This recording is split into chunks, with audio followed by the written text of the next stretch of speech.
What's up, moviegoers? Welcome to the Marchio podcast. I'm your host, Anthony. In today's episode, I'll be talking about Hellraiser 4, Bloodline. Now, this is the fourth installment in the Hellraiser series, and it serves as a prequel and a sequel to the Hellraiser movies. Now, you could say that it's definitely interesting, so to speak, and the main factor is that this was the last Hellraiser movie that was released in theaters.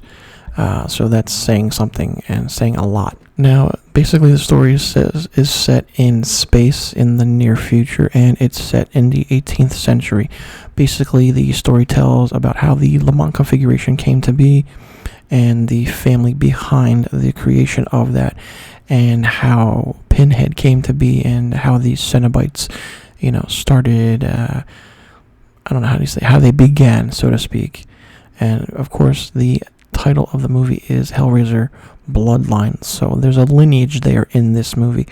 I don't want to give too much away on the story or the subject matter, but it's really interesting and really, really different. The fact of the matter is that anytime a horror movie goes into space, that's the downfall of the franchise, because for some odd reason, every horror movie has to go to space. I don't know why they do it, I don't know why they have to do it, but it's just terrible. Now, not many horror movies are prequel sequels, but for Hellraiser Bloodline, it kind of worked and it kind of didn't. Now, the story is set in the 18th century, and its celebrated toy maker is hired to create his greatest work, the Lamont configuration, not knowing that it will summon the demon-like Cenobites, which includes Pinhead. Now, hundreds of years in the future, the toy maker's descendant, is an engineer and has designed a spaceship that he believes can trap and destroy the Cenobites. Some of the major themes in this include toys, gameplay, adultery, and slavery.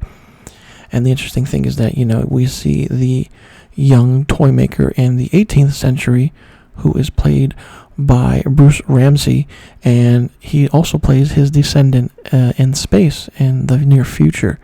Seeing the same character play the Bloodline role was really good.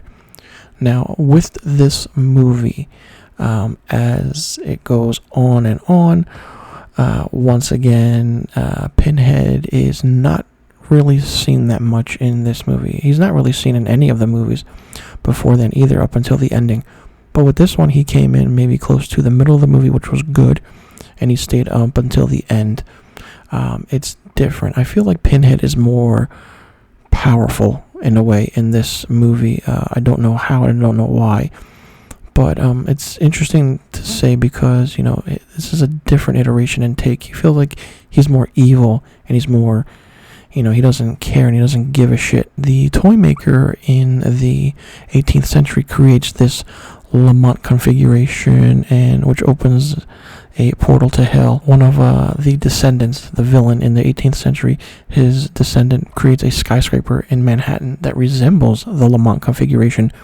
So you could say it's a continuation of the third movie with the ending of the building, but we don't know, because not many of these Hellraiser movies are connected, which they should have been connected, but they're not.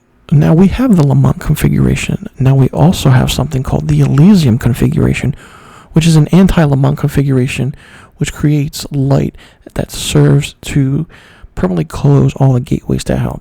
Basically, it's like a light form that kills the Cenobites. Not much of it is explained of how that happens, but it's interesting because the final showdown is in space, and it's different. It's not good. I want to say it's not that good. The movie's runtime is really short. It's only 85 minutes long, and the budget for the movie was $4 million, and it only grossed back close to $9.5 million. So, and it was the last Hellraiser movie to be released in theaters. So I'm pretty curious to know who went to go see this. It's definitely interesting to say, because the production of Hellraiser has somewhat a troubled history. The original director, Kevin Yeager, wanted his name off the movie, and he wanted the pseudonym Alan Smithy. Now, if you didn't know, Alan Smithy is a pseudonym or an alias used by directors who want to go uncredited in movies and not be associated with those movies anymore. The new scenes and the reshoots that happened changed several characters' relationships in the movie and changed the dynamic of how Pinhead worked. And basically, Pinhead was introduced really, really early in the movie and was introduced in the 18th century of a different look and a different form. But close to 25 to 30 minutes of the movie was cut from the theatrical release, and I believe that the only actual real cut you see is if it's released on DVD or Blu-ray. Now, like I said, the movie had financial problems, and it was the last major official involvement that had Clive Barker in it. This was the last time you heard of Clive Barker's name in the Hellraiser movies, and it was also the final installment chronologically. Once that happens, there's not really, no name is given, after that. There's no Hellraiser 5, 6, they don't call it that. They're given an undername after the name Hellraiser. So you could say this is the last chronological numbered Hellraiser movie. Now, basically, the production of this movie, Clive Barker, who served as executive producer, wanted a fresh, different take. And the initial premise for the movie was a shape-changing structure used to trap Pinhead, which was inspired by the ending of Hellraiser 3, which featured a building whose architecture resembled the Lamont configuration.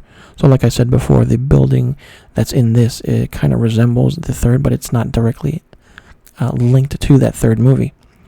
Barker suggested that a 3-part film set in different time periods should be done.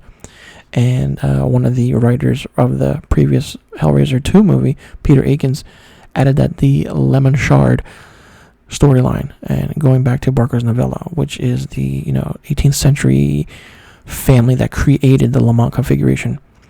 And as you know, Peter Akins previously wrote Hellraiser 2 and co-wrote Hellraiser 3. So both Akins and Barker pitched the idea to Miramax, who greenlit it without requiring an outline. Now here's the thing, if the company Miramax doesn't require an outline of the script or any synopsis, then something's going to go wrong during production. And as the story was going on, the screenplay featured more so of a linear timeline and not the confusing timeline that you see and some of the footage that was cut from the theatrical release. And more special effects were involved and more violent confrontations were introduced between Pinhead and one of the other main characters, Angelique. So what happened? Well, Miramax could not fund the more special effects and the more violent confrontation between Pinhead and Angelique, so they scaled the film back a little bit. So of course, who do you think was hired first and cast? Doug Bradley as Pinhead.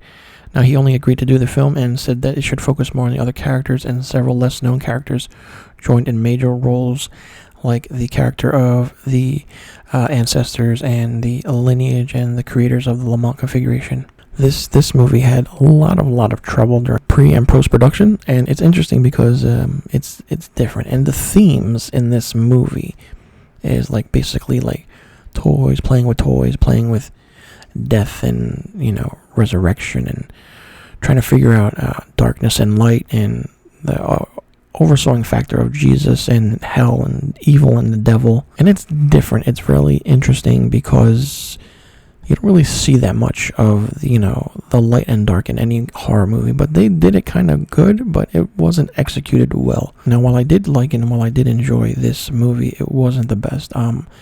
It was such a downgrade from what Hellraiser 3 Hell on Earth is, which is my favorite of the franchise. And but the thing is, seeing Doug Bradley return as Pinhead is subsequential to anything because he's known as that character and he's a character actor. And having this being the last Hellraiser movie that Clive Barker was involved in was kind of, in a good way, a good thing. It's okay, but it's not great because once Clive Barker wasn't involved anymore, then after the fourth one, the movies just take a turn. And I'll definitely be talking about that in my next episode of the Marchio podcast. So if you've seen Hellraiser 4 Bloodline, let me know in the comment section below what you thought of it. Did you like the storyline from the 18th century and the future? And do you think that this movie, being set in space during the half of the second film was good or bad? And do you think that this was the first horror movie ever to go into space? Because to me, if I can recall, this is the first horror movie that I've watched that went into space. And then once from then on, every movie after that horror movie had to put one of their horror characters in space for some odd, weird reason, and it never worked. Let me know in the comment section below what you think about Hellraiser 4 Bloodline. And be sure you click that subscribe button and hit that notification bell for new videos and new podcast episodes on the Marchio Productions YouTube page. And follow Marchio Productions on Instagram, Facebook, and Twitter. And follow me, Anthony, your host, on Instagram and Twitter at misterfilmstock. And follow the Marchio Podcast on Instagram and Twitter. I'll leave a link to all the social media accounts in the description box below. You can check it out and follow along. Alright everyone, that does it for today's episode. I'm your host, Anthony. Thanks for tuning in. I cannot die. I am forever.